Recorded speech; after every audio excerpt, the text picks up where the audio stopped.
Hello friends, कैसे हो आप सब। उम्मीद करती हूँ कि आप सब लोग बहुत अच्छे होंगे। अन्नपूर्णा दिव्य चैनल में एक बार फिर से मैं दिव्या आप लोगों का बहुत बहुत स्वागत करती हूँ। दोस्त, आज के वीडियो में हम लोग सास बहू की एक इंटरेस्टिंग कहानी को सुनेंगे। उम्मीद है कि आप लोगों को जरूर पसंद आएगी। वीडियो थोड़ा सा भी पसंद आए तो वीडियो को लाइक शेयर कीजिएगा।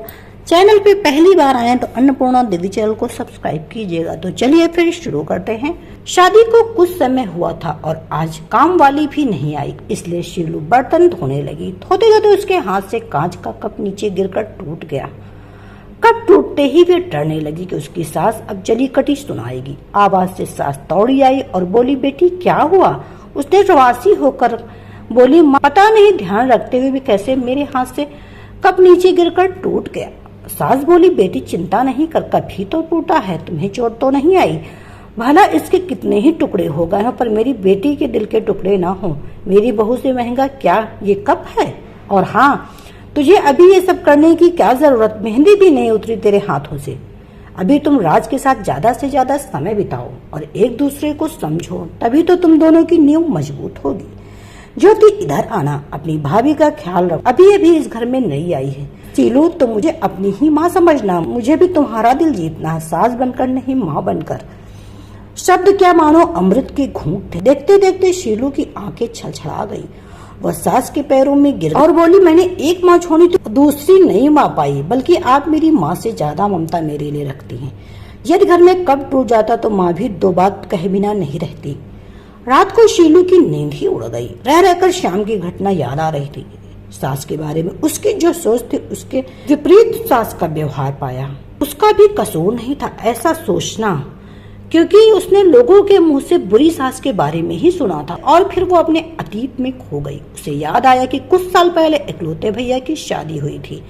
भाभी के हाथों से मेहंदी का रंग उतरने से पहले ही माँ ने भाभी को घर के काम की पूरी जिम्मेदारी डाल दी और अपने ही नियम कानून के हिसाब से भाभी को चलने को विवश कर दी। माँ ने भाभी को घर में एडजस्ट होने में जरा भी वक्त नहीं दिया। भैया भाभी को बाहर ले जाते तो माँ का मुंह फूल जाता।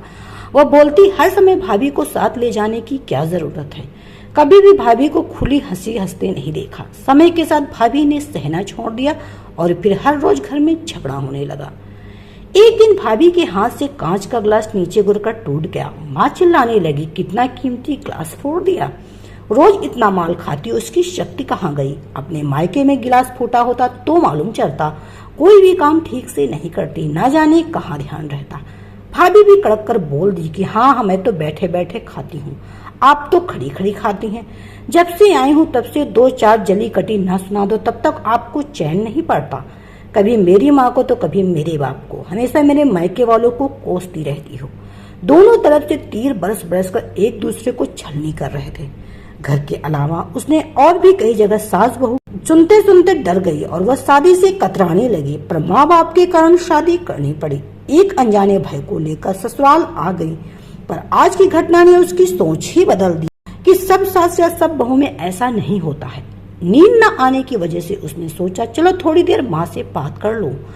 माँ ने उसको फोन करते देखकर बोला, शीलू सब कुछ ठीक है ना, कहीं जमाई राजा या सास ननद से कोई झगड़ा तो नहीं हुआ। वो बोली, नहीं माँ, ऐसा कुछ भी नहीं। मालूम है माँ, आज मेरे हाथ से कप नीचे गिरकर टूट गया। तभी सास आ गई और आगे बोलती उसके पहले ही माँ ने बोलना शुरू कर दिया, बेटा फिर तेरी सास के चिल्लाने पर तूने अच्छा सा जवाब दे दिया ना। हाँ बेटा, कभी भी तबकर नहीं रहना, तू भी पढ़ी लिखी अच्छी लड़की है, तेरे में कोई कमी थोड़े है जो सुनेगी। तभी बात को काटते हुए तभी शीलू बोली, माँ अब बस करो, मैं अपनी दूसरी माँ के खिलाफ कुछ नहीं सुन सकती। माँ सहम गई और बोली, तू ये क्या बोल रही हो। हाँ माँ, आज मेरे हाथों से जब कप गिरा तब सासू माँ ने उसने पूरी शाम की घटना को अपनी माँ को बता दिया और बोली, अब तो समझ गई ना सारी बात। और हाँ, सास ने सिर्फ बोलने के लिए नहीं कहा, वो वाकई में ज्योति की तरह मेरे से व्यवहार करती हैं। माँ एक बात कहूंगी, आप बुरा तो नहीं मानोगी। हाँ बोल बेटा। माँ, काश आप भी मेरी नई माँ की तरह भाभी के साथ व्यवहार करती तो शायद भैया भाभी अलग घर में नहीं रह रहे होते। माँ, मेरी सास ने शुरू से ही प्रेम से नींव मजबूत कर ली तो उस पर टिका परिवार में मजबूती कैसे नहीं आएगी। आज माँ को महसूस हो रहा था कि वो नहीं बल्कि शीलू उसकी माँ बनकर उसे अच्छी सीख दे रही थी। माँ को गलती का एहसास हो गया। शीलू आगे कुछ बोलती उससे पहले ही माँ ने कहा, शिवलू, अब जब तू यहाँ आएगी तो यहाँ पर भी पूरे परिवार की नींव मजबूत पाएगी। अब फोन रख, मुझे बेटा बहू के स्वागत की तैयारी करनी है। शादी के बाद नई जिंदगी की शुरुआत में अगर आज सास समझदारी से काम नहीं करती, अपनत्व न जताती, तो शायद शुरुआत की नींव ही कमजोर होने से पूरी जिंदगी आपस में दरार बढ़ जाती है। कप को फूटने से कोई नहीं रोक सकता, किंतु प्रेम को टूटने से हम सब रोक सकते हैं। कांच के टुकड़े पर घर के टुकड़े ना होने पाए। तो दोस्तों, ये सास बहू की प्यार की कहानी आप लोगों को कैसी लगी? उम्मीद है कि बहुत पसंद आई होगी। वीडियो थोड़ा सा भी पसंद आए तो वीडियो को लाइक कीजिएगा। चैनल पे पहली बार आए तो अन्नपूर्णा दिव्य चैनल को सब्सक्राइब कीजिए।